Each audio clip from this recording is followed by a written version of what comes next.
તાપી જિલ્લાના નવા બનેલા ઉકાઈ તાલુકામાં આવનારી તાલુકા પંચાયત અને જિલ્લા પંચાયતની ચૂંટણીને લઈ રાજકીય ગરમાવો વધ્યો છે. આ અંતર્ગત ભારતીય જનતા પાર્ટીના ઉમેદવારો, આગેવાનો અને કાર્યકરો મોટી સંખ્યામાં ઉકાઈ તાલુકા મામલતદાર કચેરીએ પહોંચી ઉમેદવારી ફોર્મ ભરવા હાજર રહ્યા હતા. અલગ તાલુકા તરીકે ઉકાઈ તાલુકો જાહેર થતાં સ્થાનિક લોકોમાં આનંદ અને ઉત્સાહનો માહોલ જોવા મળ્યો હતો.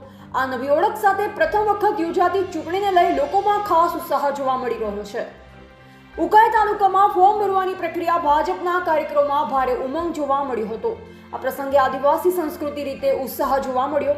ડીજે અને આદિવાસી ઢોલ નગારા સાથે કાર્યકરો નાચતા ગાતા આગળ વધ્યા અને આનંદ વ્યક્ત કર્યો હતો. ફોર્મ ભર્યા પહેલા ભાજપ દ્વારા ભવ્ય રેલીનું આયોજન કરવામાં આવ્યું હતું.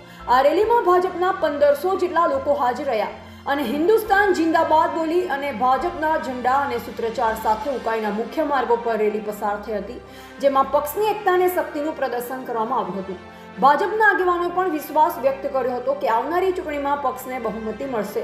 આ રીતે ઉકાઈ તાલુકામાં ભાજપ દ્વારા એકતા, ઉત્સાહ અને આદિવાસી સંસ્કૃતિના રંગ સાથે ચૂંટણી પ્રચારની શરૂઆત કરી મજબૂત દાવેદારી નોંધાવવામાં આવી છે. રિપોર્ટર કાર્તિક વળવી, તાપી.